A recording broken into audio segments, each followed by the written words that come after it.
네, 안녕하세요. 네, 안녕하세요. 너무 죄송합니다, 일단. 저희 사무실은 마곡이에요. 마곡인데, 발산이죠. 발산인데, 제가 이제 제 본가가 용인이에요, 용인. 용인에서 한 2시간 좀 넘게 시간을 잡고 왔는데, 제가 지금 도착하니까 2시간 40분 걸렸습니다. 숨 못 돌렸습니다, 지금. 와, 근데 오늘 그 상암 쪽 있잖아요. 지금 원투펀치 들으시는 분들 중에 이쪽에 있으신 분들 있을지 모르겠는데 대박입니다. 지금 차가 아예 가질 않아요. 지금 그냥 그대로 서 있어요. 진짜 4분의 1이.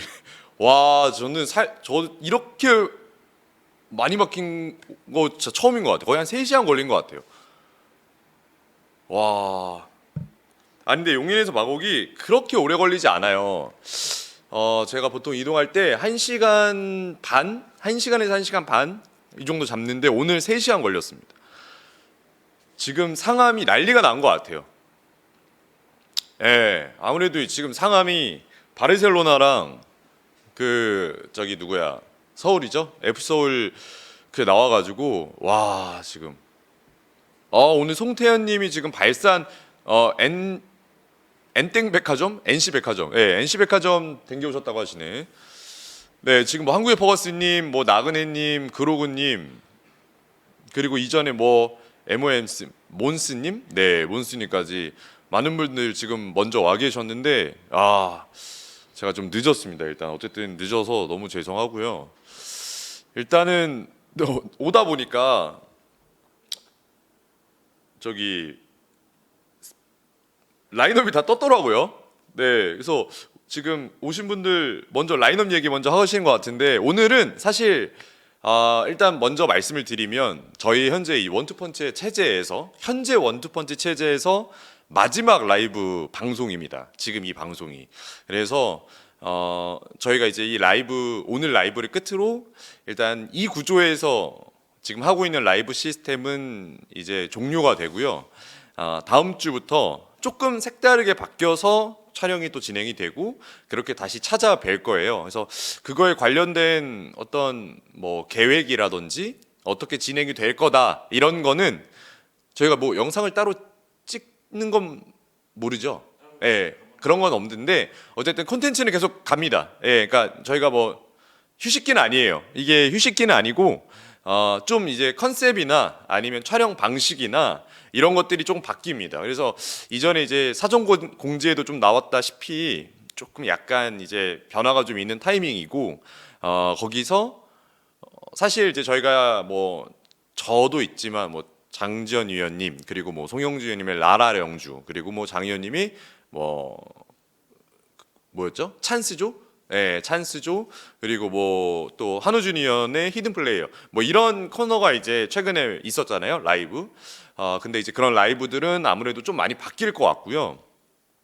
각각의 네 어떤 컨텐츠로 찾아뵐 것 같습니다. 그래서 어떤 식으로 조금 변화가 될지는 저희가 이제 영상 컨텐츠로 계속해서 보여드리면서 원투펀치가 이렇게 바뀌었구나라고 이제 좀 봐주시면 좋을 것 같고 저희 항상 찾아와 주시는 뭐 한국의 퍼거스님을 비롯해서 뭐 그로그님, 몬스님 뭐 이런 여러분들 나그네님 모두 이제 영상으로 댓글도 많이 달아주시고 그 다음에 출연진은 그대로 갑니다. 예, 한의원님, 장의원님 비롯해서 원투 펀치들을 비롯해서 그 저희 밑에 있는 제작진과 그 다음에 출연진들 모두 그대로 가기 때문에 좀 어떤 콘텐츠적인 컨셉이 좀 바뀐다. 네, 이렇게 생각해 주시면 될 것 같습니다. 네, 그래서 저희도 지금 많이 준비를 하고 있고요. 뭐 제작분들도 그렇지만 저희 출연진들도 많이 고민하고 있고 또 어떻게 하면 또 좋은 컨텐츠 만들 수 있을지. 그래서 이런 변화에 대한 휴식기는 길지 않을 것 같습니다. 사실 휴식기가 없다고 해도 무방할 것 같고 조금 뭐 한 1주, 2주 안에 영상이 이제 바로바로 올라오지 않을까 이렇게 생각이 들고요. 그래서 이제 오늘은 마지막 라이브이기 때문에 여러분들의 뭐 다양한 이야기 좀 꺼내주시면 좋을 것 같습니다. 네, 에디트님 목소리 개 좋다. 감사합니다.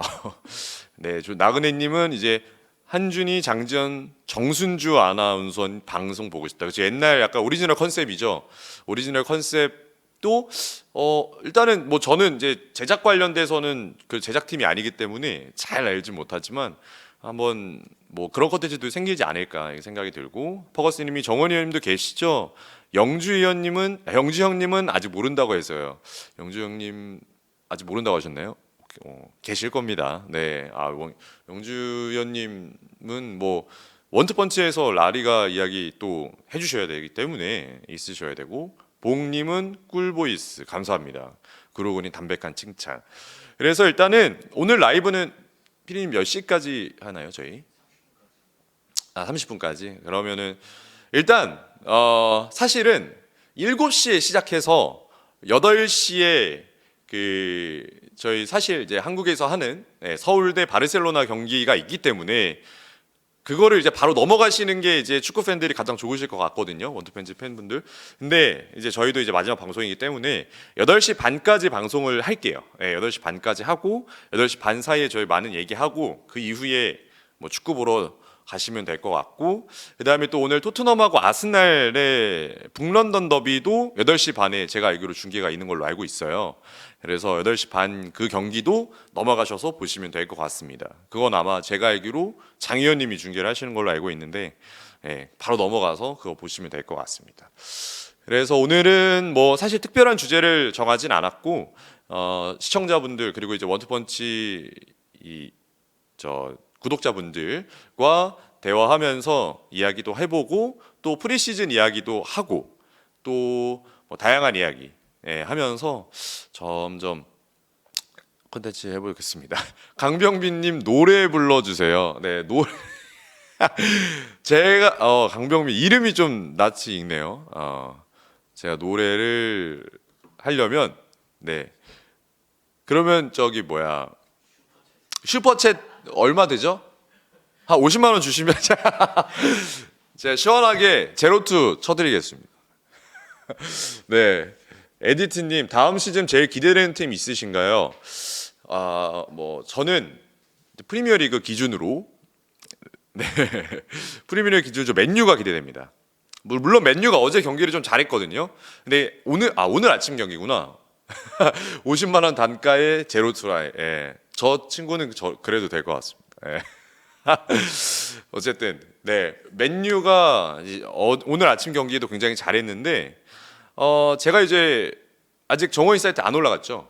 정원 인사이트 이번에 찍은 게 저기 뭐야 그 셰슈코 이야기를 찍었어요. 벤자민 셰슈코 이야기를 찍었는데 그러면서 맨유 공부를 좀 원래 맨유를 좀 팔로잉 많이 하고 있다가 맨유 공부를 많이 했는데 저는 기대가 꽤 많이 됩니다.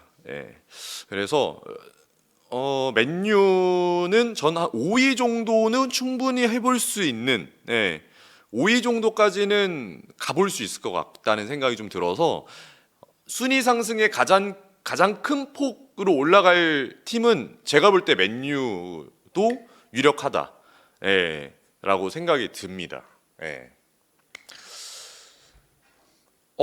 저는 좀 많이 괜찮아진 것 같아요. 사실 아모린 감독이 이제 지난 시즌 왔을 때도 지난 시즌이 뭐 평가가 많이 좋지 못했지만 그 중에서 이제 많이 가만히 됐던 게 이번 시즌 프리시즌을 거치면서 지난 시즌과 이번 시즌 초에 이거를 잘 보내면서 딱 좋은 결과를 만들어내는 게 이제 아모린 감독이 어떻게 보면 가져갈 수 있는 변명인데 저는 이제 그 감독에게 시간을 조금 준다면 어느 정도 결과는 낼 수 있을 것 같아요. 뭐 당장 우승팀 전력을 만들 수 있다.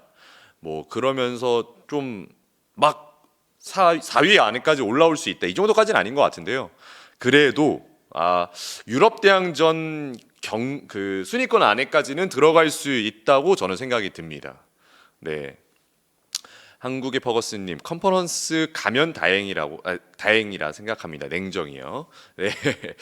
그래도 뭐 저는 컨퍼런스까지 충분히 경쟁해 볼 수 있다고 생각이 듭니다. 네. 럭키북님은 흥미 극대 퇴출견. 네. 그런 댓글은 좋지 못하죠. 네, 그로고님 스포팅에서 잘하긴 했잖아요. 진짜 떠오르는 감독 중 하나였는데 저번 시즌 너무 부진하긴 했던 것 같아요. 네, 일단은 뭐 중간에 부임을 했기 때문에 여러 가지 좀 고민을 해볼 수 있는 게 있었던 것 같아요.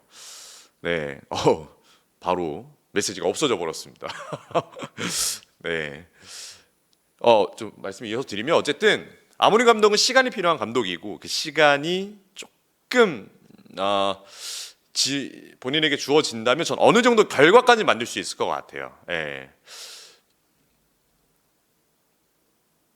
몬스님은 안산 가래호 정리가 다 안 됐는데 상위권이 가능한 상황인가요? 재정적으로 문제가 될 수 있겠지만 현재 스쿼드에서 안산 가래호를 안 쓰고 있죠. 일단 안토니는 뭐 팜이 안 될 것 같고 결국엔 나갈 것 같다는 게 제 생각이고 산초도 제 생각에는 임대로라도 어디 갈 것 같고 가르나초는 판매가 아니라면 남을지 않을까. 그러니까 어떤 식으로든 그냥 뭐 서브 자원으로 활용이 될 것 같고 레시포드는 임대 같고 그리고 호일루는 서브로 쓸 것 같아요. 서브인데 이제 어쨌든 뭐 세슈코가 온다는 전제하에 세슈코가 오면 세슈코가 이제 온전하게 세슈코 역할에서는 1티어라고 하기 좀 그렇지만 1순위가 되겠고 그 2순위가 제가 볼 때는 호일룬이 될 것 같고 약간 스타일의 변주를 주는 상황에서는 지르키지까지 활용이 되는 이렇게 다양하게 좀 활용이 될 수 있을 것 같습니다. 한국의 퍼거슨님은 아스날과 첼시 2파전 봅니다. 아스날과 첼시 2파전. 그로그님은 혹시 리버풀, 아스날, 맨시티 중에 어디가 우승 가능성이 제일 높다고 보실까요? 아니면 추가적으로 우승 가능성이 제일 높다고 평가하는 팀이 있으실까요? 저는 개인적인 사견이 있습니다. 근데 이거 제가 한번 얘기를 하면 저는 리버풀은 지금 이삭이 강하게 리버풀을 가고 싶어서 제가 이제 마지막으로 들은 소식으로는 현재 이제 뉴캐슬에도 없고 이번에 이제 아시아 투어에도 안 왔고요. 레알 소시에다드에 머물러서 개인 훈련을 하고 있다고 일단은 들었어요. 그러니까 태업이죠. 어떻게 보면 계약 기간에 3년 남았어요. 3년이나 더 남았는데 지금 어쨌든 팀이 아예 이렇게 배제를 해서 태업을 하고 있는 상황입니다. 자, 리버풀의 스쿼드 보면 최전방 이삭이 있고 왼쪽 윙에 에키티케가 가운데 스트라이커와 보좌하는 투톱 형태처럼 더 박스 안으로 들어가게 되는 체제가 되고 오른쪽에 살라가 폭을 벌린다든지 아니면 이따 말씀드릴 오른쪽 풀백인 프림퐁이 높게 올라가면서 동선을 합을 맞추겠고 가운데는 비르츠 그리고 비르츠를 뒤에서 지원하는 뭐 예를 들면 뭐 흐란베르흐라든지 아니면 맥칼리스터 혹은 뭐 소보슬라이까지 그렇게 조합이 맞춰지게 되겠고 세 명의 미드필더가 주전조라고 봤을 때 그중에 둘이 계속해서 번갈아서 나올 것 같고요. 비르츠에 대한 백업 역할도 뭐 다양하게 뭐 예를 들면은 뭐 소보슬라이로 좀 더 올려 쓴다든지 뭐 이렇게 활용을 될 수도 있겠고 그다음에 이제 왼쪽은 케르케즈죠. 케르케즈가 높게 올라가겠고 가운데는 뭐 코나테를 팔지 뭐 아니면 남길지 재계약을 할지 어떤 식으로 진행이 될지 모르겠지만 일단은 코나테와 반다이크 라인으로 형성이 되어 있어요. 게이가 들어오기 전까지이기 때문에 이렇게 보면 리버풀은 물론 스쿼드로는 정말 말도 안 되는 스쿼드가 지금 만들어지고 있습니다. 사실 저희가 뭐 축구 팬들은 많이 좋아하시는 뭐 이전 피파 온라인, FC 온라인이죠. 지금 FC 온라인 맞나요? FC 온라인이라든지 아니면 FM 같은 게임에서 풋볼 매니저 같은 게임에서 만들 만한 조합이에요.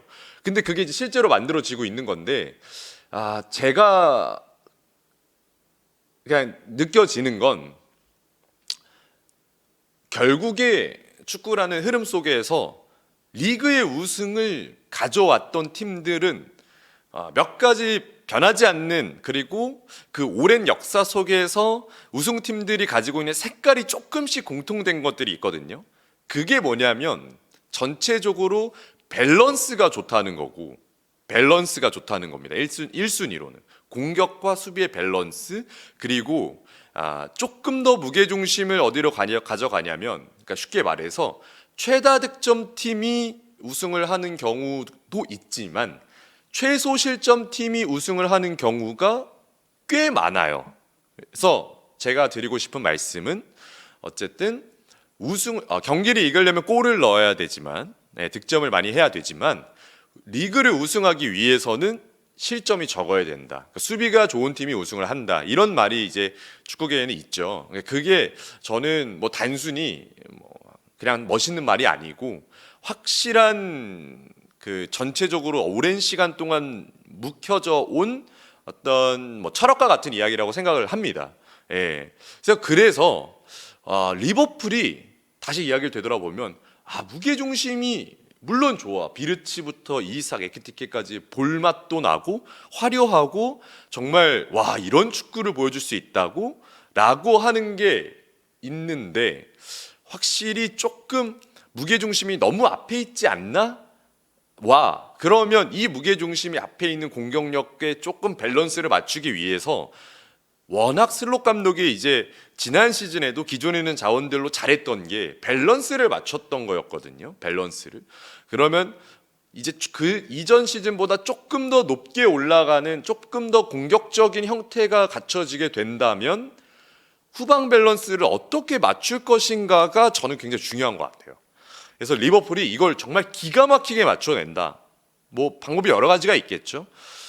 예를 들면은 활동량이 좋은 중원의 미드필더 흐라헨도 있지만 소보슬라이를 지난 시즌에는 공격형 미드필더처럼 많이 썼지만 오히려 약간 밑으로 조금 내려주면서 수비적인 커버까지 같이 가져가게 하는 흐라헨을 클롭 감독과 슬롯 감독의 변화 시점에서 수비형 미드필더로서의 또 다른 어떤 센세이션을 이끌었던 것처럼 소보슬라이도 슬롯 감독이 본인이 첫 번째 시즌에 썼던 것과 다르게 두 번째 시즌에 조금 더 수비적으로 다른 형태로 보여준다면 또 이 또한 어떤 후방 밸런스를 맞추는 데 있어서 아주 요긴한 하나의 묘수가 될 수도 있을 것 같고 또 다른 플랜이 있을 수도 있죠. 그러니까 슬롯 감독이 워낙 밸런스를 잘 맞추는 감독이다 보니 그런 것들에 있어서는 좀 리버풀 팬들은 한번 기대를 해보자라고 생각이 되는데 그냥 제가 볼 때 제3자 입장에서는 일단은 무게중심이 굉장히 앞에 있는 건 사실이다.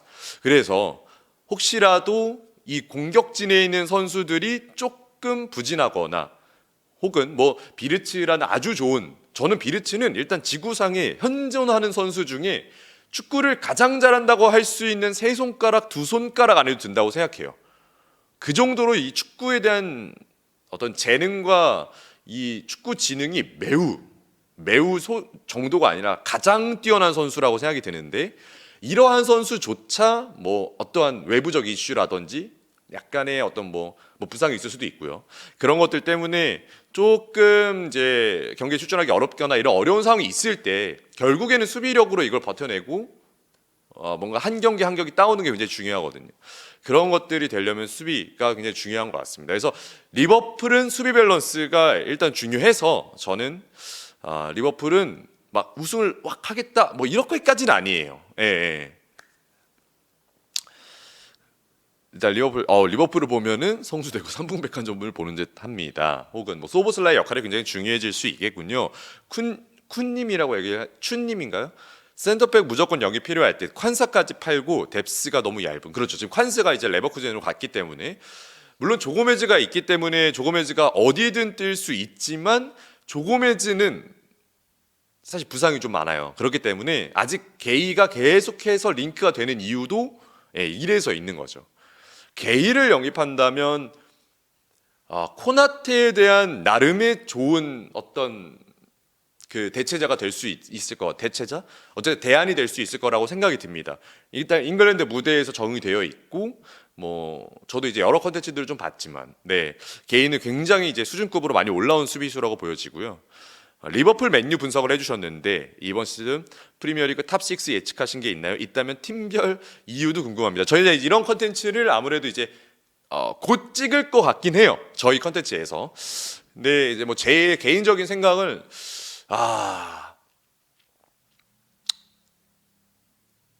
일단은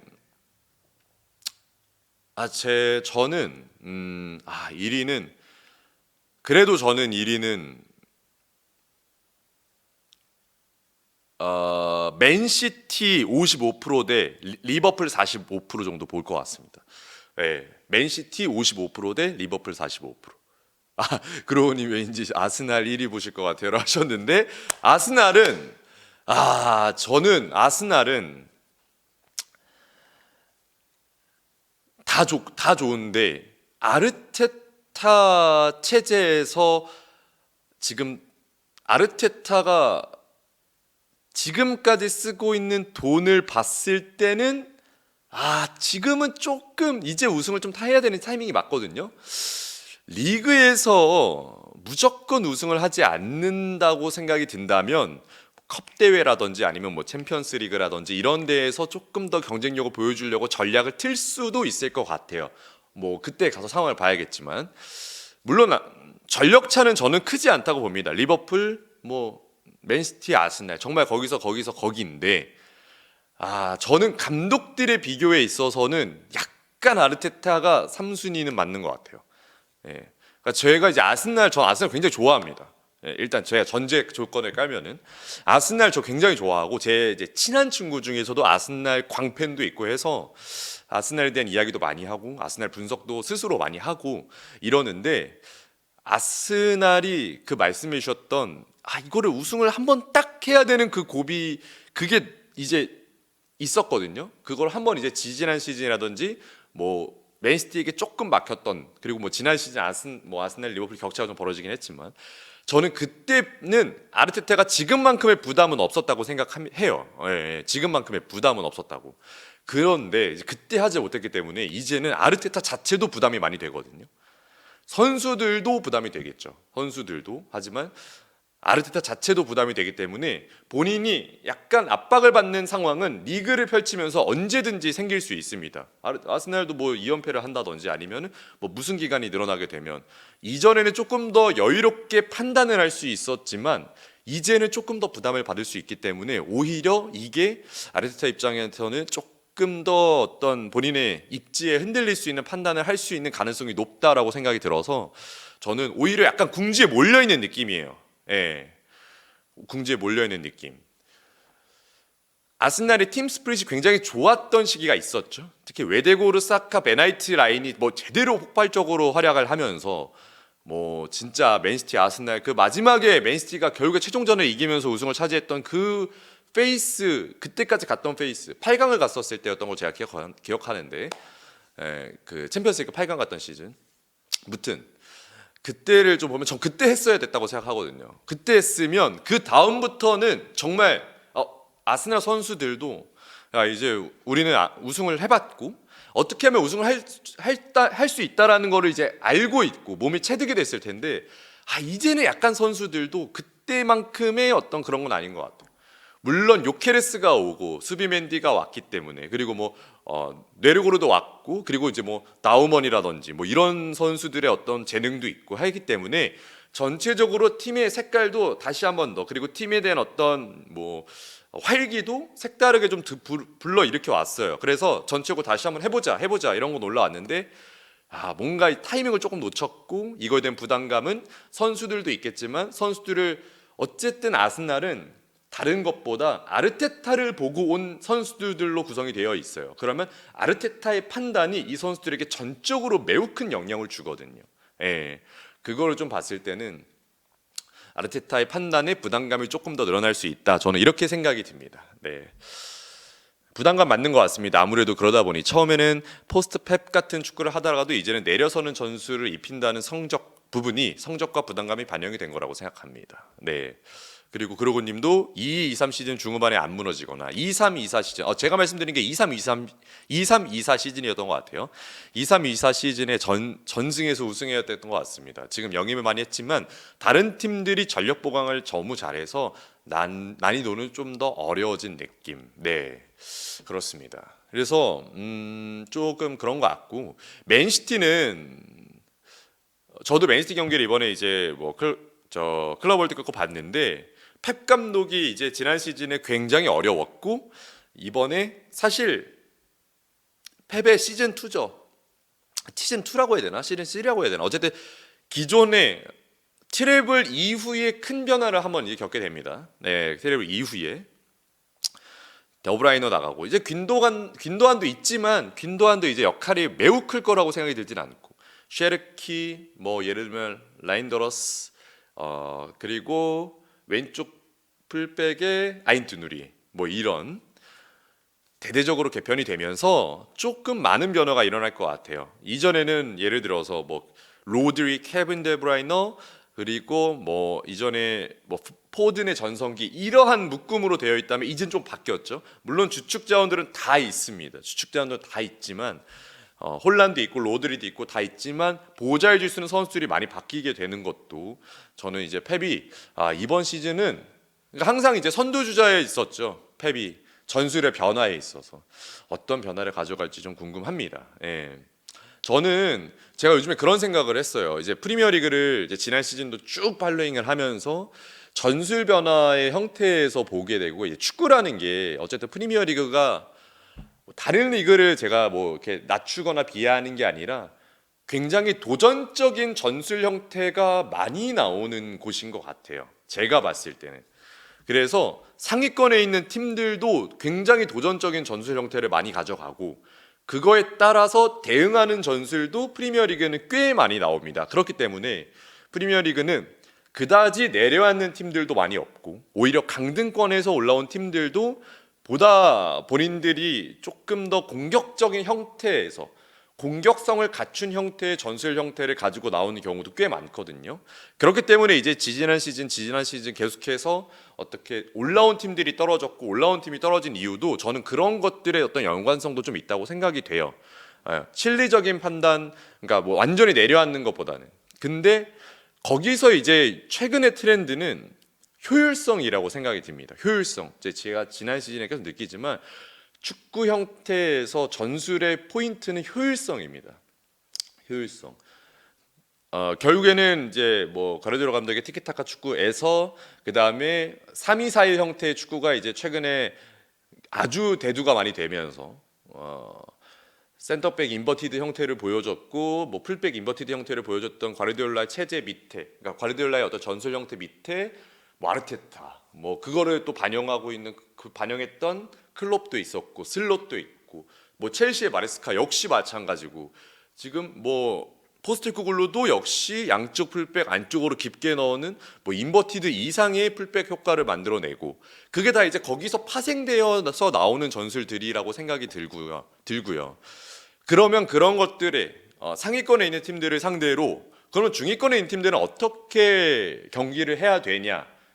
그러면 상대는 숫자적으로 더 많은 숫자를 상대 위쪽으로 배치를 하면서 공격적인 숫자 형태를 많이 배치를 하고 수적 우위를 가져가려고 하는 상대를 제압하고 하는 축구를 가져가려고 한다면 중간에 있는 팀들은 효율성을 추구하기 시작한 거예요.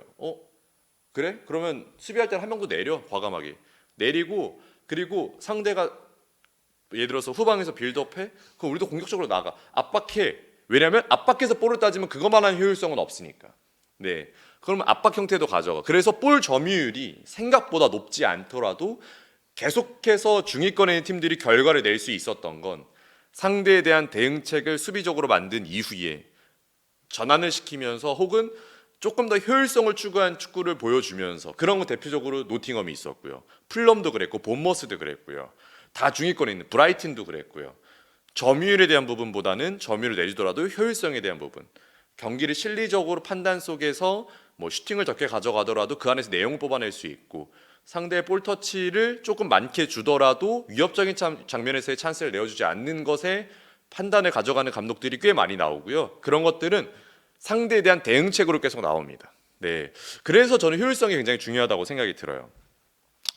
결국에는 그렇다면 지난 시즌까지는 오케이, 거기까지는 효율성이 중요했어. 효율성에 대한 부분이 부각이 많이 됐어. 효율적인 축구를 했던 팀들이 결과를 많이 냈으면 그렇다면 이번 시즌에는 그 효율성을 타개할 수 있는 전술이 나올 거라고 저는 생각이 들거든요. 네, 그러면 뭐겠어요? 어쨌든 효율성이라는 건 1차적으로 주도권 자체를 내가 가지는 것보다는 상대에게 주더라도 내가 조금 더 적은 어떤 경우의 수에서 좋은 결과를 만들어내는 게 효율성이죠. 그러니까 경제적이라는 건데 그 경제적 가치를 만들어내기 위한 그러한 판단을 했는데, 그러면 그 판단의 경우의 수를 완전히 좁게 만드는 게 강팀들, 제압을 해서 눌러서 하는 팀들이 할 수 있는 경우가 되겠죠. 쉽게 말하면. 예. 그 경우를 줄이는 거예요. 상대가 효율성을 갖기 어렵게 만드는 거죠. 예. 이전에 이제 펩이 보여줬던 건 완전히 상대를 눌러 앉아서 이제 뭐 예전에 이제 크뷰를 원투펀치에서 다양한 전술 이야기를 해주고 많은 팬들이 알고 계시는 이제 장윤 코치님이 말씀하셨던 거를 제가 이제 기억을 많이 들어봤을 때, 장윤 코치님은 이제 며칠 전에 같이 볼을 찼거든요. 근데 어쨌든 상대를 온전히 눌러 앉힌다고 표현을 하는데 제가 그게 정확한 표현인 것 같아요. 완전히 상대를 밑으로 눌러 앉혀버려서 거기서 이제 펩이 만들었던 게 확실히 수적인 우위 상황을 많이 만들었던 전술들이 3-2-4 형태에서 나왔던 건데, 저는 거기서 하나 더 이제 추가가 이제 그거에 대한 효율성이 나왔고 그거에 대한 대응책이 나왔으니까 그걸 더 뭔가 완전히 파괴할 수 있는 어떤 경우의 수들이 나올 것 같아요. 예.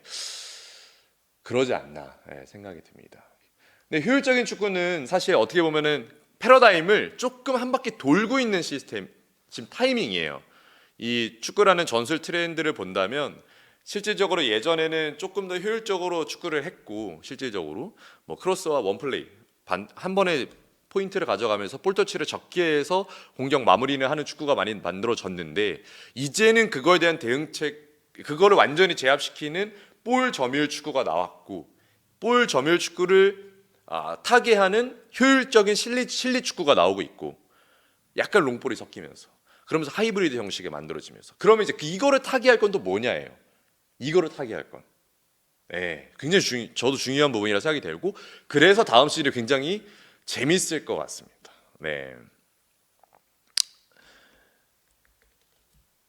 그로우님도 효율적인 축구를 하는 팀들이 전술적으로 좋은 효과를 볼 것 같다고 말씀을 해주셨고, 이번 시즌 영입들이 다 무섭다는 몬스님의 말씀도 있으셨고, 한국의 퍼거슨님은 이제 바르샤의 펩을 처음 봤는데 그때만 쳐도 17년이 됐네요. 그러네요. 펩 감독이 자기 전술을 꺾고 현실에 타협할지 궁금하네요. 지난 시즌에 타협 못했다가 부상병동, 상대 내성에 고생했다 생각해서요. 그렇죠. 이게 그러니까 이런 거죠. 뭐 그냥 제가 이제 흐름이라는 거 포인트에서 보면, 흐름이라는 포인트에서 보면 펩이 만들어낸 전술 형태가 A라고 보면, A 형태에서, 그러니까 A 형태라는 거는 좀 더 정의를 해보자면 기본적으로 상대보다 수적 우위인 공격상을 많이 만들면서 상대를 온전히 내려앉힐 수 있도록 하는 후방에 3명의 구조를 만든다든지 2명의 구조를 만드는 후방의 밸런스를 맞추고, 오히려 미드필더와 공격진들을 조금 더 숫자적으로 측면과 공격 자원 그리고 하프 스페이스라는 공간을 활용해서 공격에 대한 접근 방식을 만들어내고 있고, 그 이제 전체적인 기조는 앞서 말씀드린 것처럼 상대를 온전하게 내려앉히는 형태인데 이게 이제 플랜 A라고 봅시다. 이게 이제 전술 A라고 보십니다. 그러면 이 전술 A를 변형시키는 감독들이 아르테타, 뭐 예를 들면 뭐 마레스카 등 영향을 받았겠죠. 당연히 받을 수밖에 없죠. 효과를 보고 있는 전술이다 보니. 그러면 A에 대한 A 다시가 생기고 A 다시도 생기고 A 뭐 플러스 A 마이너스 여러 가지 경우의 수가 나옵니다. 그게 이제 아스날의 팀 색깔이 되는 거죠. 왜냐하면 그 색깔을 그대로 받아와서 본인의 팀으로 녹여내는 거니까. 그러니까 이제 조금씩 차이가 있는 거예요. 맨시티 축구랑 아스날 축구랑 리버풀 축구랑 뭐 첼시 축구랑 다 조금씩 다릅니다. 왜냐하면 데리고 있는 선수들의 성향이 다르니까. 그래서 A 다시 A 뭐 플러스 A 마이너스 이렇게 생기는 거예요. 그러면 전체적인 기조의 A에 대한 대응이 과르디올라 감독이 이끌고 있던 맨체스터 시티를 상대했던 프리미어리그 중위권 팀들의 같은 경우에는 이거를 대응할 때 맨시티를 경험하는 경우의 수가 굉장히 적었겠죠. 왜냐면 맨시티는 리그에서 2번, 뭐 많으면 컵대에서 3번 만났고, 그거를 대응하는 상대 팀들의 어떤 전수도 받겠지만 실질적으로 대응할 수 있는 포인트를 많이 뽑아내기 어려웠을 거예요. 실질적으로. 그렇기 때문에 펩이 좋은 선수들을 데리고 조금 더 오랫동안 리그를 장기 집권하는 데 있어서 유리한 부분이 없지 않아 있었겠죠. 하지만 아르테타부터 이제 여러 전술가형 감독들이 그거에 대한 변형 모드를 만들면서 변형 모드에 대한 기존 알맹이, 본질에 대한 거를 이제 중위권 팀들이 맨시도 붙어보고 첼시도 붙어보고 아스날도 붙어보고 뭐 예를 들면 또 뭐 리버풀도 붙어보고 이러니까 이거 본질 자체는 굉장히 유사하네. 내성이 생길 수밖에 없는 겁니다. 그 내성에 대한 어떤 정점을 찍은 게 지난 시즌이었던 것 같아요. 그 내성에 대한 정점에 가장 선두주자에 있었던 게 누구냐? 노팅엄이었던 거죠. 예. 제가 봤을 때 그게 결과로 제일 잘 나왔던 팀이. 그래서 대응이 훨씬 좀 더 잘 된 것 같아요. 이제는. 오케이. 그럼 이제는 뭐가 중요하냐? 이게 이제 펩이 보여줄 다음 플랜인데 효율성을 타개할 수 있는 공격 전술이 뭐가 있을까? 이거는 이제 온전히 완전하게 눌러버릴 수 있는 플랜이 있어야 되는 거거든요. 효율을 뽑아낼 수 없어. 효율은 경우의 수가 적은 것에서 그 질을 뽑아내는 건데 그럼 경우를 줄이든지 완전히 줄여서 확률 자체를 줄여버리는 거예요. 그렇죠. 그렇게 해버리는 수밖에 이제 없는 거죠. 네. 그래서 저도 어떤 전술을 보여줄지 기대가 됩니다. 펩 감독은 뭐 말씀해 주셨던 것처럼 현실적인 타협을 할지인데 펩 감독은 현실적인 타협을 어느 정도 하고 있습니다. 펩 감독은 제가 볼 때는 타협은 지난 시즌부터 들어갔어요. 어느 정도는.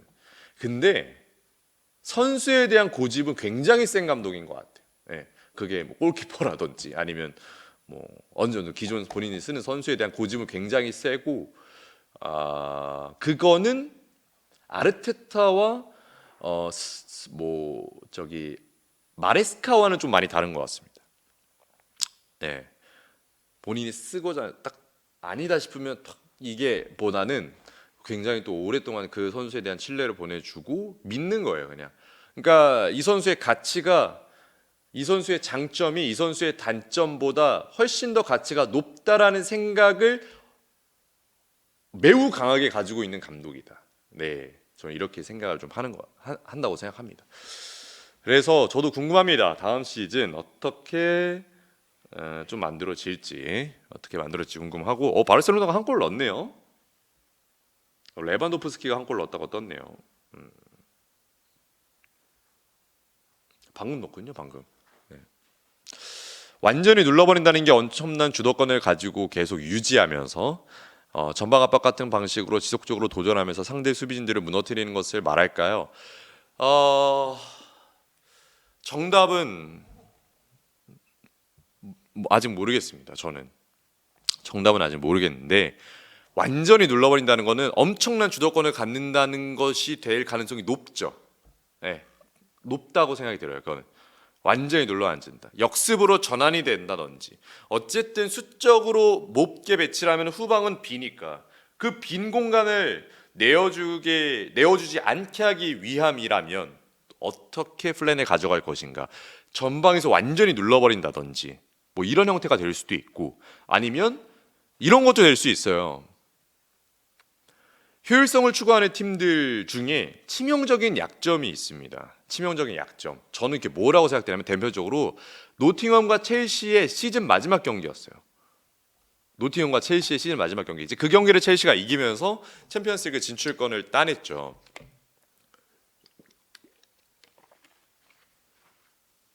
그 경기를 한 문장으로 정리하면 첼시 입장에서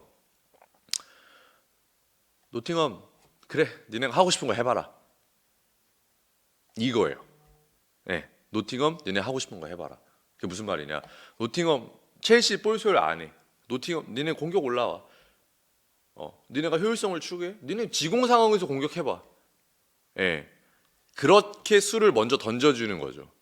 그렇게 해서 노팅엄이 진짜 못했거든요 그날 경기. 물론 이제 선수들의 어떤 면면에서 어떤 부상자, 뭐 무릴로 선수도 컨디션 회복이 많이 되지 않았고. 부상자들도 좀 있었고 하다 보니까 그런 것도 오케이 감안하겠지만 그 포인트는 저는 그 되게 특이하다고 봤어요. 마레스카 감독이 예를 마레스카 우리가 지공 상황, 우리가 누르는 상황에서 역습을 당할 때가 노팅엄이 좋아하는 상황이라면 오케이 난 그 상황은 내어주지 않겠어. 그러면 볼을 우리가 갖고 있지 말고 오히려 넘겨주는 한이 있어도 니네가 공격 올라올 때 우리는 압박 안 해. 혹은 우리는 밸런스 맞춰서 밑으로 내릴 거야. 공격의 전체적인 리듬 시간 니네가 가져가봐. 니네가 그 시간을 어떻게 보내는지 보자. 하고 공을 오히려 주는 거예요. 공을 준다고 하기 그렇지만 소유권의 어떤 점유를 좀 주는 방식의 어떤 경기 운영도 될 수 있는 거죠. 그러면 지금처럼 완전히 눌러버린다라고 할 수 있는 건 아니지만 공을 갖고 있지 않지만 주도권을 어느 정도 경기의 흐름, 리듬을 가져가는 게 강팀이 될 수도 있는 면면이 있다고 생각이 들어요. 그러면은 공을 주는 거예요. 그냥 공격해봐. 그럼 내려앉아. 물론 경기가 뭐 재미있을 수 없지. 그러면서 오히려 이들에게 실수를 야기하고 너네가 더 올라와. 뒷공, 니네가 그렇게 뒷공간을 좋아해? 우리도 뒷공간 좋아해. 내가 예를 들어 맨시티라면 니네가 뒷공간 좋아해? 우리도 뒷공간 좋아해. 올라와. 뒷공간 내가 때려줄게. 더 올라와.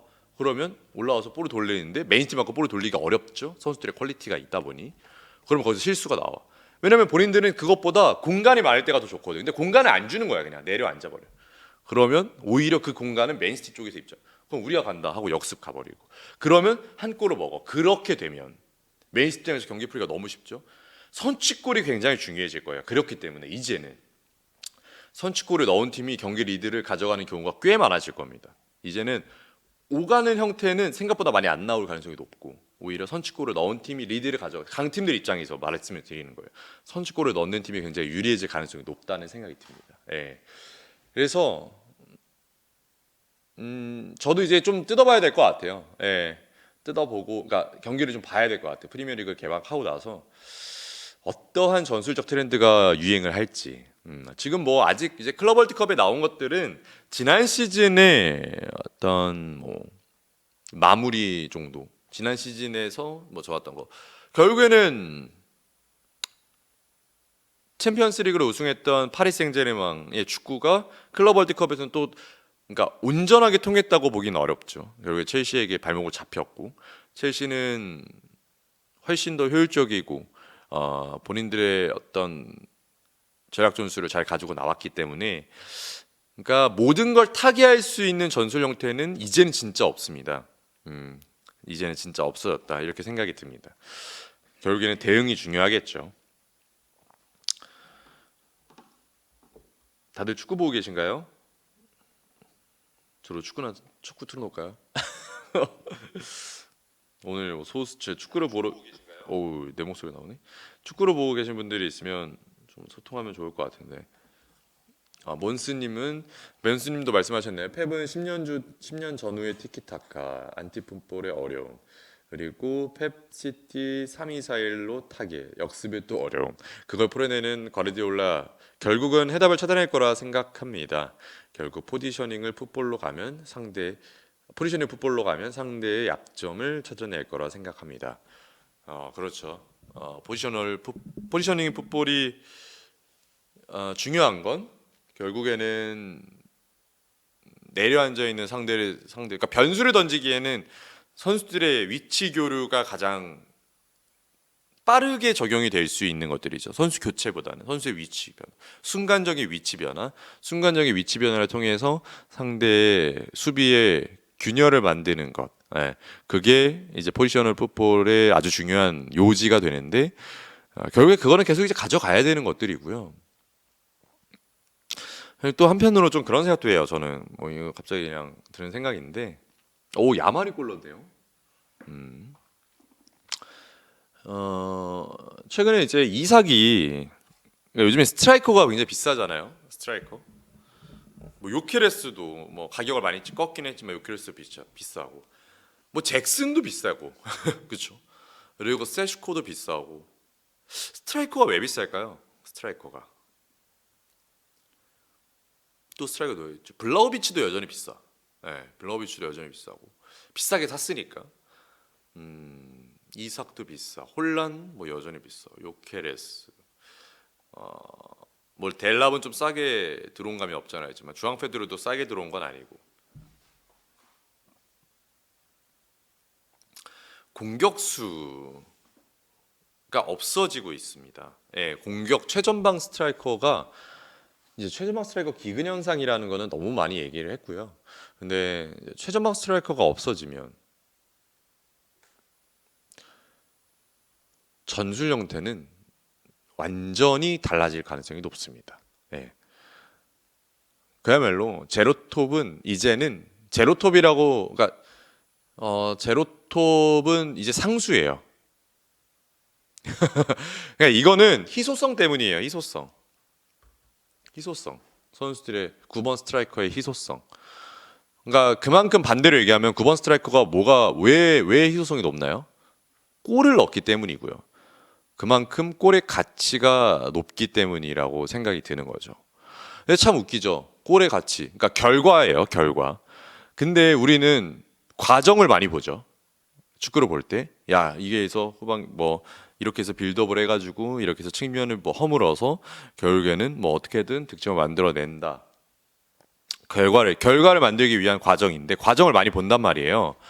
그러니까 결과는 결국에 빌드업을 하는 이유는 골을 넣기 위한 거고요. 축구들은 골을 넣기 위해서 하는 스포츠라는 겁니다. 결국에는 골을 넣어줘야지만 가치가 그 과정이 인정이 된다는 거기 때문에 득점에 대한 돈을 쏟는 거예요. 득점을 예를 들어 윙포드예요. 윙포드인데 한 시즌에 30골 뭐 25골을 넣어. 그러면 톱을 살 이유가 있을까요? 안 사지. 왜 사? 윙이 그렇게 골을 넣었는데 쉽게 말해서 볼 수 있다 없다를 보는 게 아니에요. 볼 수 있다 없다. 음바페 윙으로 쓰면 되지. 이렇게 생각이 드는 거란 말이에요. 결국에는 골을 넣기 위해서 돈을 쓴다예요. 골을 넣기 위해서. 근데 반대로 생각해 보면 내가 1,200억을 이 선수에게 투자해야 돼. 근데 팀 전술 하나 잘 짜면 쉽게 말해서 이제 제로톱은 상수예요. 제로톱 플랜이 팀에 잘 녹아들어서 9번 스트라이커가 없더라도 득점 생산력을 만들어낼 수 있는 윙포워드들의 어떤 기능성이 탑재가 된다면 구단 입장에서 그걸 아끼는 경제적 효과가 일어날 수 있는 겁니다. 다시 말해서 이러한 플랜은 어떤 팀들이 많이 가져갈 가능성이 높냐? 중위권에 있는 팀들이 많이 가져갈 가능성이 높죠. 왜냐하면 9번 스트라이커를 비싼 돈 주고 사기 어려운 팀들이기 때문에 전술에 더 많이 집중을 할 수밖에 없는 거예요. 예, 전술에 더 많은 집중을 할 수밖에 없는 겁니다. 그래서 제가 생각할 때는 중위권에 있는 팀들은 어떤 전술 형태는 더 세분화될 가능성이 높고요. 더 제로톱 형태로 갈 가능성이 높아요. 그러니까 윙포드들의 득점력이 더 높아질 가능성이 높아요. 예, 그 선수들 9번 스트라이커를 거기에 돈을 가치를 투자할 만한 좀 어렵다면 그런 면이 좀 차이가 있죠. 그렇죠. 비르츠가 있어도 그로건님 말씀이 정확하시네. 리버풀은 비르츠가 있어도 9번에 수천억을 쓴다는 겁니다. 왜 씁니까? 비르츠가 주면 넣어야 되기 때문이에요. 비르츠가 주면 넣는 사람이 수천억을 써야 된다 이겁니다. 그만큼 골은 가치가 있다는 거고 그 골의 가치에 돈을 쓴다는 거고 그렇기 때문에 공격수가 중요하다는 거죠. 그리고 저는 공격수가 더 중요하다고 생각이 드는 것들 중에 하나는 제가 첼시 영상에서도 이야기를 했지만 축구는 기본적으로 전술을 짜죠. 그럼 전술은 왜 짜냐? 우리 팀이 원하는 상황을 만들기 위해서 전술을 짭니다. 우리 팀이 원하는 상황. 아스날 오른쪽 공격이 우린 주된 공격 형태가 많이 나오니까 오른쪽에 조금 더 자유로운 공간을 만들어 주기 위해서 전술을 짜는 거예요. 어디를? 왼쪽 전술을. 네, 왼쪽 전술을.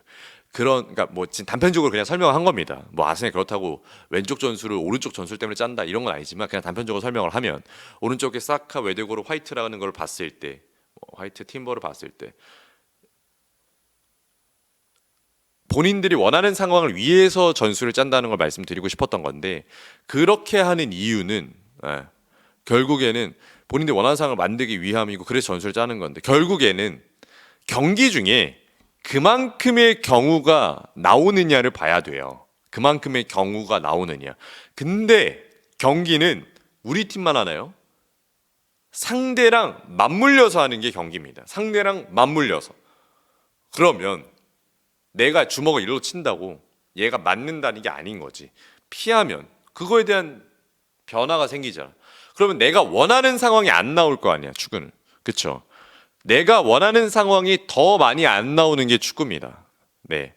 우리 팀이 원하는 상황이 더 많이 안 나온다고. 그래서 우리 팀이 원하는 상황이 많이 나오면 축구가 재밌는 거고 보는 것도 재밌는 거고 그게 경기가 잘 풀리는 거고 그게 전술적으로 효과가 좋은 거고 그거를 잘 팀에 녹아내는 게 감독이 잘하는 거고라고 말씀드리는 건데 그러면 반대로 생각을 해보면 그럼 우리 팀이 원하지 않는 상황에서의 최선의 결과 역시도 골이에요. 골. 그러면 우리 팀이 원하지 않는 상황에서 골을 넣어줄 수 있는 공격수가 가치가 높은 겁니다. 예, 그것 굉장히 가치가 높은 거예요. 쉽게 말해 우리 팀 스타일로 볼이 안 풀려. 아스날의 예를 들게요. 오른쪽에서 플랜이 안 돼 잘. 사카도 막히고 외대고로도 이제 상대의 대응에 대해서 많이 막혀. 왼쪽 뭐 마르티넬리도 어려워. 그러면서 우리 팀이 뭔가 원하는 상황이 오지 않는데 이거 아스날의 경기 리듬으로 가져가기 어려운데인데 거기서 요케레스가 어떻게든 뭘 해서 하나 이건 우리가 원하는 상황이 아니야. 근데 요케레스가 하나의 상황을 만들어서 골을 넣었어. 그게 이제 원하지 않는 의도하지 않았던 상황에서 터진 골에 넣을 수 있는 요케레스라면 요케레스의 가치가 높은 거고 그렇기 때문에 그런 9번 스트라이커에 대한 그 돈이 많이 들어가는 거예요. 예, 결국에는 한국 버스는 계속 말씀하시는데 맞아요. 못 넣으니. 그러니까 저는 일단 한국 버스님 말씀하시면 1,000억짜리 원톱 쓰고 15위 하고 누군 제로톱으로 리그 2위 하고 일단 저는 우리 팀이 의도하지 않은 상황에서 득점을 진짜 못하는 선수가 잭슨이라고 생각합니다. 잭슨이라고. 네. 그래서 이제 답답한 거예요. 첼시 팬들이. 팀이 원하는 상황에서는 간간히 득점을 꽤 많이 올려요. 팀이 의도한 상황에서는 잘 나오는데 근데 팀이 의도하지 않았던 예를 들어 박스 안에서 우당탕탕하는 경합 상황에서의 넣는 골이라든지 아니면 뭔가 선수의 개인 기량으로 이거는 이제 의학해서 넣어줘야 되는 거라든지 이런 것들에 이제 선수의 개인의 변수로 인해서 득점을 만들어내는 경우가 거의 없다 보니 그 대표적인 선수들이 그런 선수들이죠. 잭슨, 말씀해주신 누네즈, 호일룬 이런 선수들. 예. 그래서 이제 저는 그게 굉장히 중요하다 생각하는데. 그래서 이삭, 요케레스 이런 선수들 가치가 높지 않나 생각합니다. 몬스님은 첼시 팬이신가요? 네, 네 어쨌든 근데 일단은 기본적으로 맨유는 저는 5위 할 것 같다고 아까 말씀드렸습니다. 맨유 5위 할 것 같습니다. 맨유 5위. 맨시티, 아스널, 리버풀. 맨시티 1위, 리버풀 2위, 아스널 3위. 아니? 첼시 3위, 아스널 4위. 5위 맨유, 6위 토트넘. 네. 맨시티, 리버풀, 첼시, 아스널. 네, 이렇게 할 것 같습니다. 빌라는 좀 어려울 것 같고요.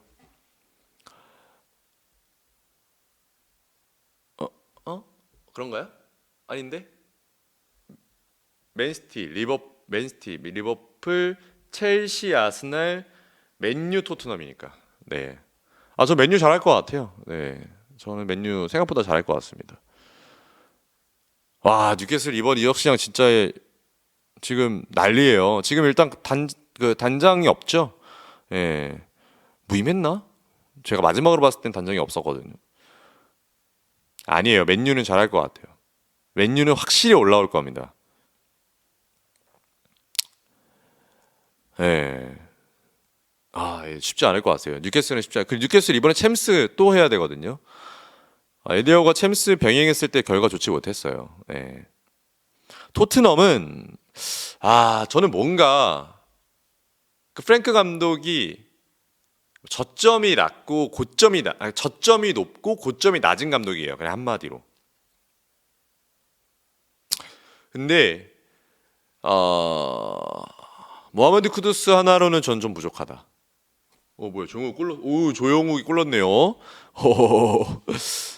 조용욱이 골 넣네. 뭐야 이제 저것도 했겠네. 지금 토트넘 아스날 지금 하겠네. 예.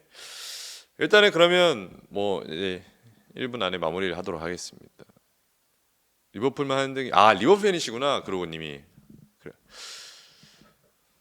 그리고 네 감독 주도 감독 삼촌이 주도하고 있다. 역시 저보다 더 잘하시네요. 네, 일단은 오늘 뭐 많은 분들이 들어오지 않았지만 역시 뭐 늘 찾아주시는 한국의 퍼거스님 그리고 몬스님 그로군님 등등 많은 분들이 계신데요. 오늘 뭐 태태님은 안 오셨던 것 같고 어쨌든 근데 라이브가 아예 없어지진 않을 것 같아요. 나중에 저희가 이제 어쨌든 개편이 좀 되니까 이제 컨텐츠가 자리 잡고 하면은 라이브는 한다는 얘기가 좀 있습니다. 그래서 사실 원투펀치는 라이브가 굉장히 재밌고 또 장희연님 컨텐츠 라이브 또 재밌잖아요. 그래서 라이브 나중에 하게 되면은 꼭 꼭 많이 와주시고 유튜브 영상도 많이 올라오면 댓글도 달아주시고 좋아요도 많이 눌러주시고요. 뭐 커뮤니티나 뭐 이런 데도 있으면은 많이 홍보도 해주시고 해주시면 너무 감사할 것 같습니다. 어쨌든 저도 라이브를 이렇게 이제 뭐 지금 형태에서 하는 게 마지막이지만 지금까지 이렇게 라이브 하면서 너무 행복했고 너무 재밌습니다. 너무 재밌었습니다. 예. 팬들하고 같이 소통하면서 이야기하는 것도 너무 뜻깊었고요. 저도 많이 배웠던 시간들이었던 것 같아요. 뭐 이제 어디 가는 건 아니니까 저희는 이제 더 좋은 컨텐츠로 더 좋은 영상과 라이브와 여러 가지로 찾아올 테니까요.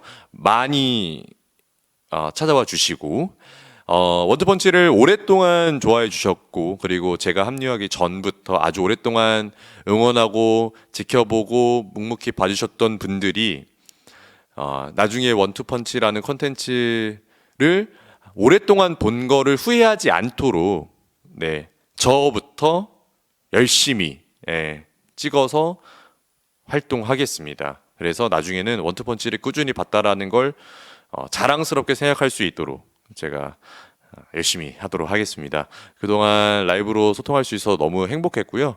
기분 좋았고 네 뜻깊었습니다. 저희는 이제 다음 주에는 아마 영상이 올라가나요? 그건 아직 미정이죠. 네, 다음 영상으로 이제 찾아뵈면서 여러 가지로 말씀드리도록 하겠고요. 저희 네 언젠가는 저희도 한번 이제 지금 오랫동안 봐주신 분들 한번 볼 수 있는 자리가 되면 또 좋을 것 같습니다. 늘 감사했습니다. 네 그러면서 저희는 오늘 라이브는 여기서 마무리하도록 하겠습니다. 모두 행복한 축구 보시고 저희 다음 콘텐츠로 찾아오도록 하겠습니다. 모두 안녕.